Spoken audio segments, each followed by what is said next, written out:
Hello everyone. Madan Gowri. இன்னைக்கு நம்ம நாட்டோட பிரைம் மினிஸ்டர் ஒரு அரை மணி நேரத்துக்கு முன்னாடி நம்ம நாட்டில் இருக்கிற மக்கள் எல்லாத்தையும் அட்ரஸ் பண்ணியிருந்தாரு. அந்த ஸ்பீச்ல ஒரு மெயினாக அனௌன்ஸ் பண்ண ஹைலைட்ஸ் என்ன அப்படிங்கிறத இந்த வீடியோவில் பார்க்க போகிறோம். சிம்பிளாக சொல்லணும்னா லாக்டவுன் 4th லாக்டவுன் வந்து நம்ம ஊரில் வரப்போகுது அப்படிங்கிற ஒரு விஷயத்தை தெரிஞ்சுக்கோங்க. இருந்தாலும் எப்படி செகண்ட் லாக்டவுனுக்கும் தேர்ட் லாக்டவுனுக்கும் வந்து இந்த நம்பர் ஆஃப் ரெஸ்ட்ரிக்ஷன்ஸை வந்து கம்மியாக்குனாங்களோ அந்த மாதிரி தேர்ட் லாக்டவுனை விட இன்னும் 4th லாக்டவுன் வந்து இன்னும் ரெஸ்ட்ரிக்ஷன்ஸ் கம்மியாகும் அப்படிங்கிற ஒரு விஷயம் தெரிய வந்திருக்கு. ஸோ அது என்ன அப்படிங்கிறத பார்க்க போகிறோம். ரெண்டாவது விஷயம் என்ன அப்படிங்கிறது பார்த்தீங்கன்னா இந்தியாவில் இருக்கிற மக்கள் வந்து கடந்த ஒரு 50 நாளா யாருமே பெருசா வேலைக்கு போகல. கரெக்டா? அதனால மொத்த எக்கானமியே வந்து ஸ்தம்பிச்சு போய் அப்படியே பாதியில நின்னுட்டு இருக்கிறதுனால இந்தியாவோட எக்கானமியை மறுபடியும் பூஸ்ட் பண்றதுக்காக, மறுபடியும் அந்த ஹெட் ஸ்டார்ட் கொடுக்கறதுக்காக 20 லட்சம் கோடி பேக்கேஜ் வந்து ஒரு புதுசா அனௌன்ஸ் பண்ணிருக்கோம் அப்படின்னு சொல்லியிருக்காங்க. அனௌன்ஸ் பண்ண போறோம் அப்படின்னு சொல்லியிருக்காங்க. அது நாளைக்கு வந்து ஃபினான்ஸ் மினிஸ்டர் இந்த 18ஆம் தேதிக்குள்ள அனௌன்ஸ் பண்ணுவாங்கன்னு சொல்லிட்டு இருக்காங்க. ஸோ அது என்ன அப்படிங்கறத பார்க்க போறோம்.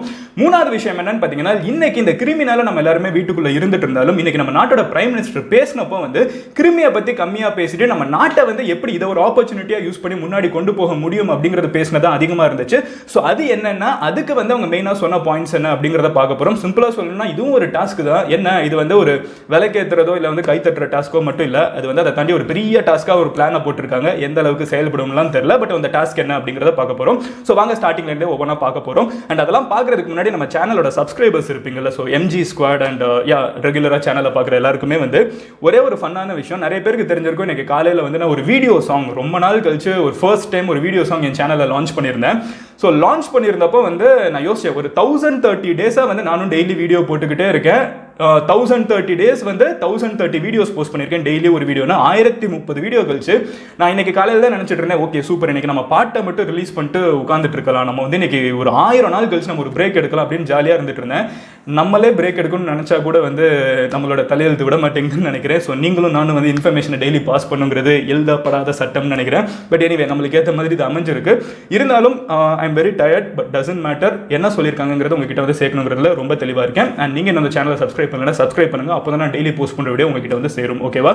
சூப்பர். டிட் பிட்ஸ்லாம் போது இப்போ நம்ம டாபிக்ல டைரக்டா குதிக்க ஆரம்பிச்சிருவோம். முதல் விஷயம் என்ன அப்படிங்கிறது பார்த்தீங்கன்னா, இந்தியாவோட இந்த செஞ்சுரி வந்து இந்தியாவோட செஞ்சுரியா நம்ம மாற்றணும் அப்படிங்கிறதுல வந்து ரொம்பவே தெளிவாக இருக்கணுங்கிறத வந்து நம்ம பிரைம் மினிஸ்டரோட பாயிண்டோட முதல் விஷயமா இருந்துச்சு. அதுக்கு அவங்க கொடுத்த ஒரு சின்ன எக்ஸாம்பிள் என்னன்னு பார்த்தீங்கன்னா, அதாவது சிம்பிளான லாஜிக் என்னன்னு பார்த்தீங்கன்னா, இன்னைக்கு உலக அளவில் எல்லா நாடுகளுமே வந்து பேக் டு ஜீரோ அப்படின்னு சொல்லலாம். சைனாவா இருக்கட்டும், அமெரிக்காவா இருக்கட்டும், இந்தியாவா இருக்கட்டும், ஜெர்மனியா இருக்கட்டும், எல்லாருமே வந்து கிட்டத்தட்ட இன்னைக்கு எல்லாருமே லாக்டவுன் அப்படிங்கிற ஒரு நிலைமையில தான் கிட்டத்தட்ட இருந்துட்டு இருக்கும். ஸோ இதை வந்து இந்த நேரத்தில் வந்து நம்ம ஒரு ஆப்பர்ச்சுனிட்டியா யூஸ் பண்ணலாம். நம்ம கிட்ட வந்து நிறைய ரிசோர்சஸ் இருக்குங்கிறத வந்து இன்னைக்கு பாயிண்ட் டாக்கோட மைய கருத்தா இருந்துட்டு இருந்துச்சு. அதுக்கு முதல்ல சொன்ன ஒரு எக்ஸாம்பிள் அவங்க எங்க இருந்து ஆரம்பிச்சிருந்தாங்கன்னு பாத்தீங்கன்னா, 21st செஞ்சுரி, அதாவது இந்த நூற்றாண்டு இருக்குல்ல, இதை நம்மளோட நூற்றாண்டா மாத்துறதுக்கு ஒரு சின்ன எக்ஸாம்பிள் நம்ம சொல்லணும் அப்படின்னு பாத்தீங்கன்னா, இந்தியாவில் வந்து இந்த கிருமி, இந்த லாக்டவுன் இதெல்லாம் வந்திருந்தப்போ வந்து நம்ம ஊர்ல வந்து ஒரு பிபிஇ கூட மேனுஃபேக்சர் பண்ணப்படலை. எல்லாமே வந்து நம்ம ஊர்ல இந்த பர்சனல் ப்ரொடெக்டிவ் எக்யூப்மெண்ட்ஸ் அப்படின்னு சொல்றாங்க. இந்த மொத்தமா வந்து இந்த ஹேர் சூட்லாம் போட்டு போறாங்கல்ல, இந்த வெள்ளையா மொத்தமா அந்த பர்தா மாதிரி போட்டிருக்காங்கல்ல. ஸோ இந்த மாதிரி வந்து போடுற எக்யூப்மெண்ட்ஸா இருக்கட்டும், இந்த மாதிரி ட்ரெஸ்ஸா இருக்கட்டும், அதே மாதிரி வந்து N95 சொல்லப்படுற சேஃப்டி மாஸ்கா இருக்கட்டும், இதெல்லாம் வந்து இந்தியாவில் பெருசா மேனுஃபேக்சர் பண்ணப்பட்டதே கிடையாது. கிட்டத்தட்ட ஆல்மோஸ்ட் ஜீரோவா தான் இருந்துட்டு இருந்திருக்கு. ஆனால் இதெல்லாம் பிரைம் மினிஸ்டர் சொன்னது. ஆனால் கடந்த சில நாட்கள் இந்த லாக்டவுனுக்குள்ள போனதுக்கு அப்புறம் இந்தியாவில் வந்து ஒரு நாளுக்கு நம்ம 2 லட்சம் N95 மாஸ்க்கும் 2 லட்சம் பர்சனல் ப்ரொடெக்டிவ் எக்யூப்மெண்ட்ஸுமே வந்து ஒரு நாளுக்கு மட்டுமே நம்மளால மேனுஃபேக்சர் பண்ண முடியுது. அந்த அளவுக்கு நம்ம ஊர்ல பொட்டன்ஷியல் இருக்கு அப்படின்னு சொல்லிட்டு ஸ்பீச் ஆரம்பிச்சிருந்தாங்க.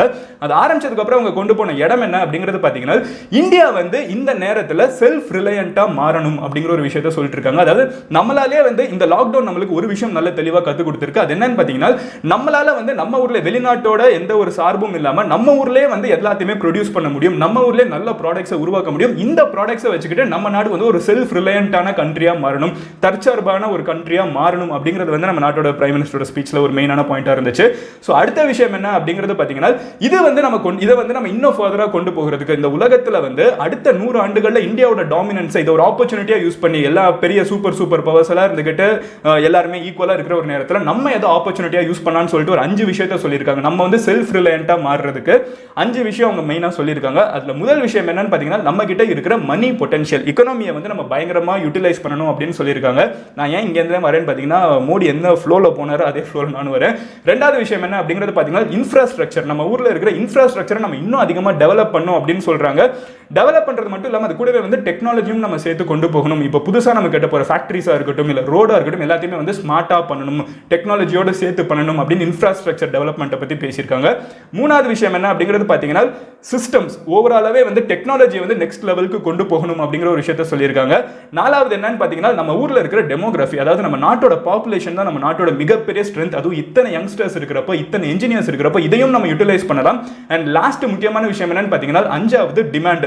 நம்ம கிட்ட இவ்வளோ பாப்புலேஷன் இருக்கிறப்போ நம்மளே வந்து நிறைய விஷயங்களை வாங்க முடியும். நம்ம நாட்டு மக்கள் வந்து நம்ம ஊர்ல இருக்கிற பொருட்களை வாங்கணும் அப்படிங்கிற ஒரு விஷயத்தை நம்ம நாட்டோட பிரைம் மினிஸ்டர் வந்து பேசியிருக்காரு. ஜெனரலா இது வந்து குளோபலைசேஷனுக்கு ஒரு பயங்கரமான ஒரு வித்தியாசமான ஒரு டாபிக்கா இருந்துச்சு. பட் இருந்தாலும் அவங்க ரொம்பவே பப்ளிக்கா சொன்னாங்க, நம்ம வந்து நம்ம நாட்டில் இருக்கிற விஷயங்களை வாங்கினா மட்டும் பத்தாது, அதை நம்ம குளோபலா போய் சேர்க்கணும், இந்தியன் ப்ராடக்ட்ஸை நம்ம இன்டர்நேஷனல் லெவலில் போய் சேர்க்க வேண்டிய நேரம் வந்துருச்சு அப்படிங்கிற மாதிரி பேசியிருந்தாங்க.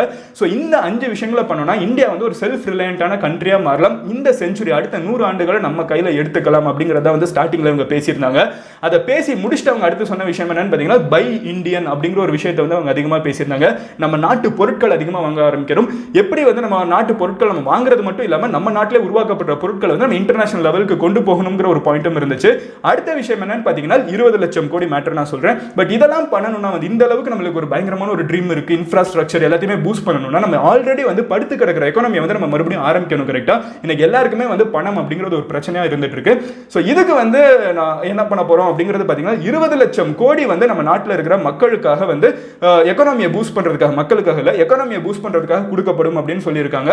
பட் இது வந்து ஒரு பயங்கரமான விஷயம் அப்படின்னு ஒரு சைடு பார்த்துட்டு இருந்தாலும் இன்னொரு சைடு என்னன்னு பார்த்தீங்கன்னா இதே மாதிரி 10% இது வந்து 20 லட்சம் கோடி அப்படிங்கிறது வந்து நம்ம நாட்டோட ஜிடிபியில் 10% அப்படிங்கிறது தெரிஞ்சுக்கோங்க. இதே விஷயம் தான் வந்து ஜப்பான் பண்ணியிருக்காங்க, இதே விஷயம் தான் அமெரிக்கா மாதிரி நாடுகள்லாம் பண்ணியிருக்காங்க. ஸோ எல்லா மிகப்பெரிய நாடுகளுமே இருந்துக்கிட்டு தன் நாட்டோட ஜிடிபியில் ஒரு 10% வந்து எக்கானமியை மறுபடியும் பூஸ்ட் பண்ணுறதுக்கு கொடுக்குறதுங்கிறது வந்து ஒரு நார்மாக இருந்துட்டு இருக்கு. பட் இந்த காசு 20 லட்சம் கோடி வந்து எப்படி கொடுக்க போறாங்க அப்படிங்கிறது வந்து நம்மளோட ஃபினான்ஸ் மினிஸ்டர் இனிமேல் தான் சொல்லுவாங்க. இப்போதைக்கு வந்து அவர் சொல்லலை, பட் இனிமேல் தான் வந்து சொல்லுவாங்க அப்படின்னு சொல்லியிருக்காங்க. அண்ட் இது வந்து யாருக்கு அதிகமாக இந்த 20 லட்சம் கோடி போய் சேரும் அப்படிங்கிறது வந்து அவங்க சொல்லியிருந்தாங்கன்னா மீனவர்கள், அதுக்கப்புறம் ஃபார்மர்ஸ், அதுக்கப்புறம் மைக்ரண்ட் லேபரர்ஸ். இப்போ வந்து அதிகமாக இந்த லாக்டவுனால பாதிக்கப்பட்டது இந்தியாவில் யாருன்னு பார்த்தீங்கன்னா இந்த ஸ்டேட் விட்டு ஸ்டேட் போய் வேலை பார்க்குறவங்க இருப்பாங்கல்ல, அந்த மாதிரி மைக்ரண்ட் லேபரர்ஸ். அப்புறம் வந்து விவசாயிகள், நான் சொன்னேன்னு தெரியல, விவசாயிகள். அண்ட் அப்புறம் வந்து மிடில் கிளாஸ் யார் யார் இந்தியாவில் இருக்காங்களோ அவங்க வந்து ரொம்பவே ஸ்ட்ராங்காக டேக்ஸ் கட்டிட்டு இருக்காங்க. ஸோ அவங்களுக்கும் ஹெல்ப் பண்ணும் அப்படின்னு சொல்லிட்டு இருக்காங்க. பட் இவங்களாம் சொன்னாலும் அது உண்மையிலே என்ன நடக்க போகுது, எப்படி இவங்க எக்ஸிக்யூட் பண்ண போறாங்கன்னு ஃபினான்ஸ் மினிஸ்டர் இந்த பேக்கேஜை அனௌன்ஸ் பண்ணதுக்கு அப்புறம் தான் தெரியும். பட் இதோட பட்ஜெட் ஓவரால் வந்து 20 லட்சம் கோடி, நம்ம நாட்டோட ஜிடிபியில் 10% அப்படிங்கிறத தெரிஞ்சுக்கோங்க. ஸோ இதெல்லாம் பேசி முடிச்சுட்டு கடைசியில் நம்ம எல்லாருமே ஆவலோட எதிர்பார்த்துட்டு இருந்த மெயின் மேட்டர் லாக்டவுனுக்கு வந்து சேருவோம். ஸோ இதெல்லாம் சொல்லி முடிச்சுட்டு கடைசியில் அவர் என்ன சொன்னார்னா லாக்டவுன் 4.1 நம்ம ஊரில் நடக்க போகுது அப்படிங்கிற ஒரு விஷயத்தை சொல்லியிருக்காரு. ஸோ லாக்டவுன் 4.2 அப்படிங்கிறது மட்டும்தான் மொட்டையா சொன்னாரே தவிர அது கூடவே இருந்துகிட்டு எவ்வளவு நாளைக்கு இது நடக்க போகுது, இல்லை எப்படி எக்ஸிக்யூட் பண்ண போறாங்க, என்னென்ன கண்டிஷன்ஸ் வைக்க போறாங்க அப்படிங்கிறதெல்லாம் தெரியல. பட் மே 17ஆம் தேதிக்குள்ள வந்து கண்டிப்பா இதுக்கான அனௌன்ஸ்மெண்ட் வரும் அப்படிங்கிறத எதிர்பார்க்கலாம் அப்படிங்கிற ஒரு விஷயம் இதுல தெரிஞ்சிருக்கு. ஸோ ஓவராலா இன்னைக்கு வந்து இந்த கிருமியை பத்தி தான் இந்த உலகத்தில் இருக்கிற இத்தனை பேர் பேசிட்டு இருந்தாலும், இந்த கிருமினால தான் வீட்டுக்குள்ள இருந்துட்டு இருந்தாலும், நம்ம நாட்டோட அரசாங்கம் வந்து அட்லீஸ்ட் அவங்க வந்து பப்ளிக்கா பேசுறப்ப நம்மளுக்கு தெரிஞ்ச ஒரு விஷயம் என்னன்னு பாத்தீங்கன்னா இதை வந்து ஒரு ஆப்பர்ச்சுனிட்டியா யூஸ் பண்ணிட்டு எப்படி வந்து இந்தியா ஒரு ஹெட் ஸ்டார்ட் எடுத்துட்டு இந்த செஞ்சுரியை வந்து நம்ம ஸ்டார்டிங்லேயே பிடிக்கலாம் அப்படிங்கிற ஒரு பிளான் தான் வந்து இவங்க பேசிக்காக இந்த ஸ்கெட்ச் தான் போட்டிருக்காங்க.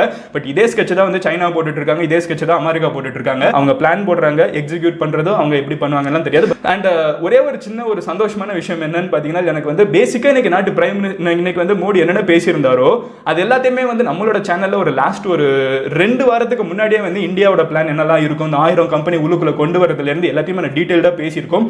ஸோ நம்ம சேனலோட சப்ஸ்கிரைபர்ஸ் வந்து ஆல்ரெடி கொஞ்சம் வெல் இன்ஃபார்ம்ட் இந்த டாபிக்லாம் அப்படின்னு நினைக்கிறப்ப கொஞ்சம் சந்தோஷமா இருக்குது, ஒரு சின்ன சாட்டிஸ்ஃபேக்ஷன் இருக்கு. பட் நான் அதெல்லாம் பார்க்கறதுக்கு முன்னாடி உங்ககிட்ட மெயினாக கேட்கணும்னு நினைக்கிற ஒரு கேள்வி, இந்த 4th லாக்டவுன் அதெல்லாம் விட்டுருங்க, பட் இந்த 20,000 கோடி அப்படிங்கிற ஒரு பட்ஜெட் சொல்றாங்க தெரியுமா, இவ்வளோ கோடி வந்து நம்ம ஊரில் இருக்கிற மேபி லோனுக்கு ஹெல்ப் பண்ணலாம், மேபி வந்து பிசினஸஸ் வந்து மூடப்படாமல் இருக்கிறதுக்கு அவங்கள மறுபடியும் பிசினஸ் எல்லாம் ரன் பண்றதுக்கு ஹெல்ப் பண்ணலாம். இவங்க எப்படி பண்ண போறாங்கன்னு தெரியாது. பட் இந்த 20 லட்சம் கோடி 20 lakh crore இருக்குல்ல, இது வந்து உண்மையிலே மக்களுக்கு எக்ஸாக்டா போய் சேரும்னு நினைக்கிறீங்களா, இல்ல நடுவில் இருக்கிற நிறைய பெருச்சாலிங்க வந்து அடிச்சுக்கிட்டு ஊழல் மறுபடியும் நம்ம நாட்டில் நடக்கும்னு நினைக்கிறீங்களா? வாழ்க்கையில் எப்போவாவது நம்ம எல்லாருமே ஒன்றா சேர்ந்து நம்ம நாட்டை அடுத்த லெவலுக்கு கொண்டு போகணும்னு யோசிக்கணும். மேபி இந்த மணி வந்து அதுக்கு ஒரு ஹெல்ப்ஃபுல்லாக இருக்கும்னு நினைக்கிறீங்களா, இல்லை இதெல்லாம் பத்தாதுடா, இந்த கிருமியெல்லாம் நம்மளுக்கு முதல்ல பெரிய பிரச்சனையாக போயிட்டு இருக்கு, நம்ம இப்போ மறுபடியும் சிஸ்டம் எல்லாம் ஸ்டார்ட் பண்ணுறதுக்கு பதிலாக நம்ம வீட்டுக்குள்ளே இருக்கிறதா முக்கியம்னு நினைக்கிறீங்களா? இந்த மணியை பற்றியும் நம்ம வந்து இந்த லாக்டவுனை பற்றியும் உங்களோட கருத்துக்கள் என்ன அப்படிங்கிறத கமெண்ட்ல லீவ் பண்ணுங்க. நாளைக்கு உங்களை இன்னொரு வீடியோவில் பார்க்குறேன். ஸோ ஒரு குயிக் வீடியோங்கிறதுனால பேக்ரவுண்டு, சட்டை, மூஞ்சி எதையும் சரியாக கவனிக்க முடியல. எனிவே நாளைக்கு அதெல்லாம் பெட்டராக பார்த்துட்டு வரும். Love you all, cheers. And நீங்கள் இன்னும் இந்த சாங் வந்து செக் பண்ணலைன்னா நீங்கள் இதுக்கு முந்தின வீடியோ போய் பார்த்தீங்கன்னா மங்கீஸ் வித் 5G அப்படின்னு யூடியூப்ல டைப் பண்ணிங்கனாலே அந்த பாட்டு கேட்டு பார்க்க முடியும். ஒரு நல்ல பாட்டு, ஒரு யங்ஸ்டர்ஸ் வந்து ஒன்றா சேர்ந்து உருவாக்கியிருக்கோம். So go and check that out. Love you all, cheers. Have a great day. Take care. Bye. Cheers and good night. Lockdown for வந்தவொன்னா முதல்ல நான் உங்ககிட்ட வந்து சொல்கிறேன். சியர்ஸ். Hello everyone.